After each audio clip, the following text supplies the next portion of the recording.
중심 잡힌 시선, 따뜻한 공정의 가치로 세상을 바라보는 황보선의 출발 새 아침은 청취자 여러분과 함께합니다. 짧은 문자 50원, 긴 문자 100원에 유료 문자 우물정 0945, 우물정 0945로 여러분의 목소리를 들려주세요. 유튜브 보이는 라디오 댓글창, YTN 라디오 앱 채팅창을 통해서 무료로 참여하실 수 있습니다. 오늘 하루를 풍성하게 채워줄 이슈를 깊이 있게 전합니다. 황보선의 출발 새 아침.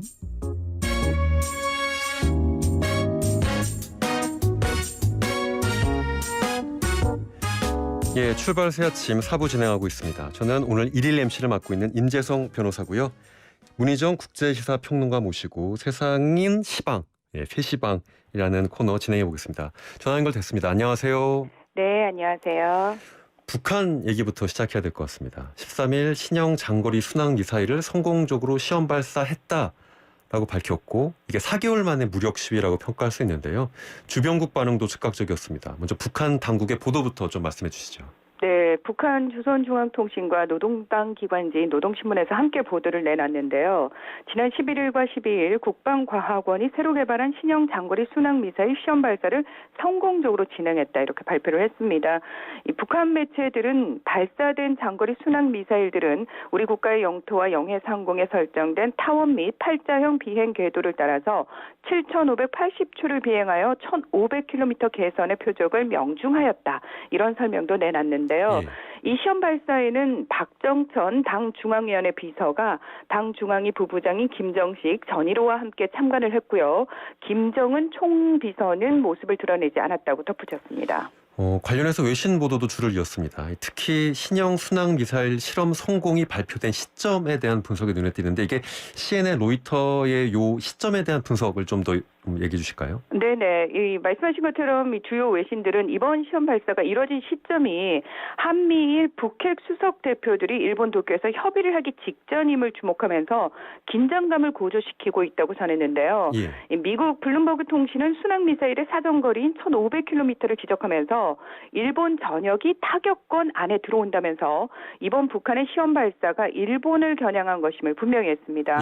이 영국의 BBC 방송과 로이터 통신 등은 또 북한이 순항미사일에 핵탄두를 장착할 것인지와 관련해서 이 소형탄두를 만드는 데 필요한 기술을 습득했는지는 불분명하다면서도 전략적 가능성을 거론하기도 했는데요. 하지만 대부분의 외신들은 이 북한의 탄도미사일 발사는 국제사회의 대북 제재 대상이지만 순항미사일 발사는 유엔 안전보장이사회 결의안의 제재 대상이 아니라는 점도 분명히 밝혀줬습니다. 사실 이게 지금 안보리 결의를 위반한 건 아닙니다. 그렇습니다. 안보리 결의를 위반한 걸 아니면서도 적절한 방식의 무력 시위, 물론 당연히 적절한 방식이라는 건 북한의 무력 행위에 대해서는 비판해야 되겠지만 선을 넘지 않는 방식으로서 자신의 메시지를 국제사회에 보내고 있다는 분석이 있는데 실제로 이 무력 시위가 직접적으로 압박하는 대상은 미국인데 이 사안에 대해서 미국의 입장은 좀 원론적입니다. 미국 인도 태평양 사령부 같은 경우는 이번에 북한 미사일 발사가 주변국가 국제사회에 위협을 준다 정도로 밝혔는데 오히려 일본이 조금 더 민감하게 반응하고 있습니다. 근데 이번 무력 시위가 직접적으로 압박하는 대상은 사실 미국이 아니라 일본이거든요. 왜냐하면은 미국은 대륙간 탄도미사일에 굉장히 민감하죠. 왜냐하면은 그 사정거리 안에 미국 본토가 들어가기 때문에. 하지만 순항미사일은 지금 1,500km라는 사정거리가 나와 있죠. 이 안에 사실 일본이 들어가기 때문에 일본을 사실은 타깃으로 해서 이번 그 시험 발사를 했다라고 하는 것이 맞을 것 같습니다. 따라서 당연히 미국 입장에서는 왜 지난 3월 21일 그 순항미사일 발사 때도 별다른 우려 표명 없었거든요. 그러면서 미국 측에서 먼저 유엔 안보리 결의안 위반이 아니다. 라는 점을 강조를 했었습니다. 네, 이번에도 한반도의 완전한 비핵화 목표를 향해서 북한이 관여할 준비가 여전히 돼 있다면서 대북 입장의 변화가 없음을 밝혔습니다. 그러니까 일본 같은 경우에는 사실 현재 한미일 북핵 수석 대표가 만나고 있을 뿐만 아니라 내일부터 28년 만에 일본 육상자위대 전 부대가 참가하는 대규모 훈련인 레이와 3년 연습을 앞두고 있는 상황이기 때문에 사실 더 민감하게 받아들일 수밖에 없거든요. 예. 그래서 일본 언론들이 실시간으로 일본 방위성의 관련 정보 분석 소식을 전하면서 이번 북한의 순항미사일 시험 발사의 의미를 다각도로 분석을 하고 있는 겁니다. 예. 일단 NHK 방송은 이번 시험 발사의 목적은 북한이 미사일 개발 추진 방침에 변함이 없다는 것을 강조하는 데 있을 것이다. 이런 평가를 내놨고요. 아사히 신문은 순항미사일 발사는 유엔 안보리 제재 결의 위반에 해당하지 않는다는 점과 함께 무기 개발 성과를 과시해서 한미를 견제하고 국내적으로 국위 선양을 노린 것으로 보인다. 이렇게 보도를 내놨습니다. 예, 지금 문희정 평론가께서 실제로 지금의 실험은 이제 일본을 타겟으로 하는 거다라는 분석을 해주셨는데 물론 뭐 이거 분석의 문제일 것 같습니다. 하지만 북한이 여러 차례 무력 시위를 하는 것, 특히 올해 만들어서 이제 4번째 무력 시위인데 네네. 결국 이것은 이제 북미 관계의 개선을 위한 방식이지 구체적으로 그것이 탄도 미사일이든 아니면 순항 미사일이든 그 사거리에 따라서 목표하는 국가가 다르다라고 분석하기 좀 어렵지 않느냐라는 뭐 해석도 존재할 수 있을 것 같습니다. 지금 상황에서는 사실 제가 왜 일본이라고 바로 이제 구체적으로 말씀을 드렸냐면요. 예. 미국하고 한국과 미국과 북한이 사실은 대화 관계가 굉장히 물밑에서 잘 이루어지고 있는 상황이라고 네, 할 지금 수가 그런 있습니다. 국면이죠. 예. 네네. 그런 상황이 있고 사실은 러시아 쪽에 북한이 중재를 의뢰를 한 상황이었는데 러시아 입장에서는 육자 회담 형식으로 가는 게 좋겠다. 왜냐하면 러시아가 전체적으로 중재의 부담을 다 지기는 조금 부담스럽기 때문에 그런 식으로 해서 육자 회담의 형식으로 들어간 것일 뿐이고요. 사실 한국이나 북한 입장에서는 굳이 일본이 이 한반도 비핵화에 있어서 참여를 해야 될 필요성을 못 느끼는 거거든요. 예, 그런 차원에서 일본은 사실 육자 회담에 끊임없이 참여를 하고 싶어하고 우리 입장에서는 별로 필요가 없는 나라이기도 하고요. 이런 상황에서 일본이 지금 자위대 훈련도 앞두고 있는 상황이기 때문에 북한이 일본에게 이번 협상을 앞두고 사실은 어떤 의미에서는 협상의 카드를 하나 제시를 했다. 이렇게 판단하는 분석이 많습니다. 알겠습니다. 어쨌든 문희정 평론가께서는 이번에 순항미사일 실험 같은 경우는 정확한 메시지의 상대방은 일본이다라고 해석을 하시는데요. 그 유튜브 보이는 라디오 채팅창에 북한의 도발이 아니라 사실상 이게 도와달라는 메시지다라는 의견도 올라왔는데 이 부분에 대해서는 평론가 생각 어떠신지요?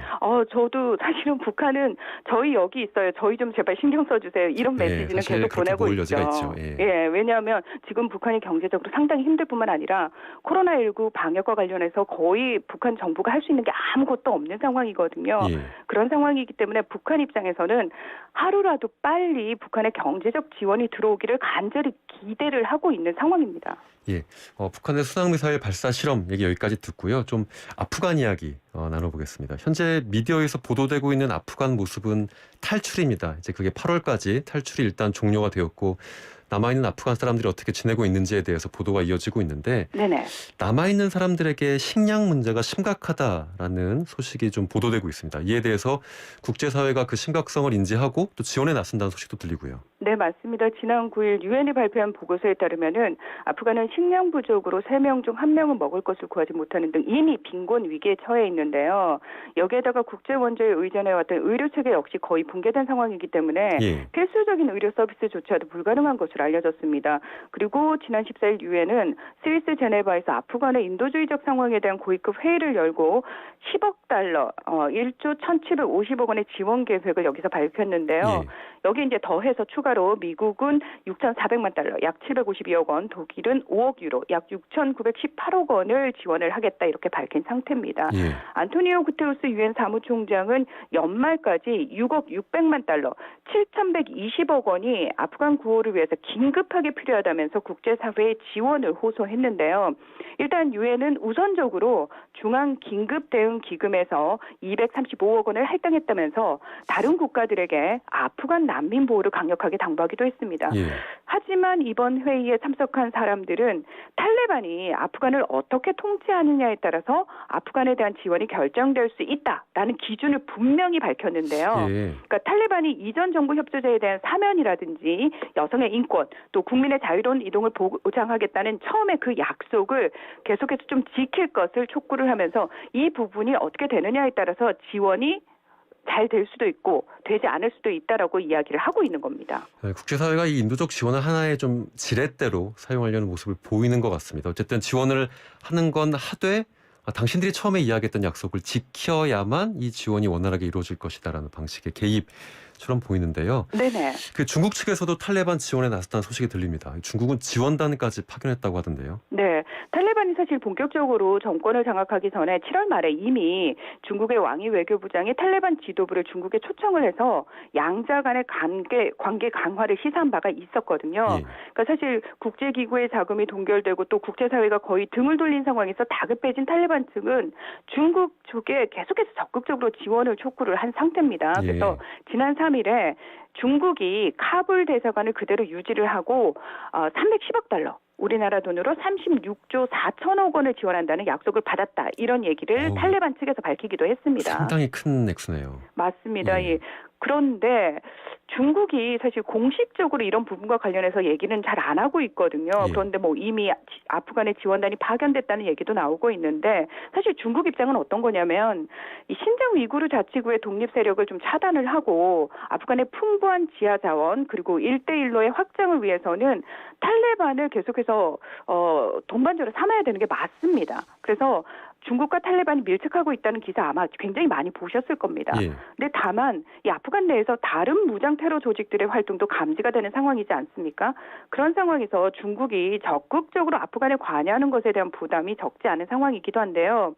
따라서 대규모 군사 지원이라든지 활동보다는 좀 우호적인 관계 유지를 통해서 탈레반을 관리하는 수준에 머물 것이다. 이런 관측도 많습니다. 예, 알겠습니다. 여기까지 듣도록 하겠습니다. 문희정 국제시사평론가 모시고 말씀 주셨습니다. 감사합니다. 네, 고맙습니다.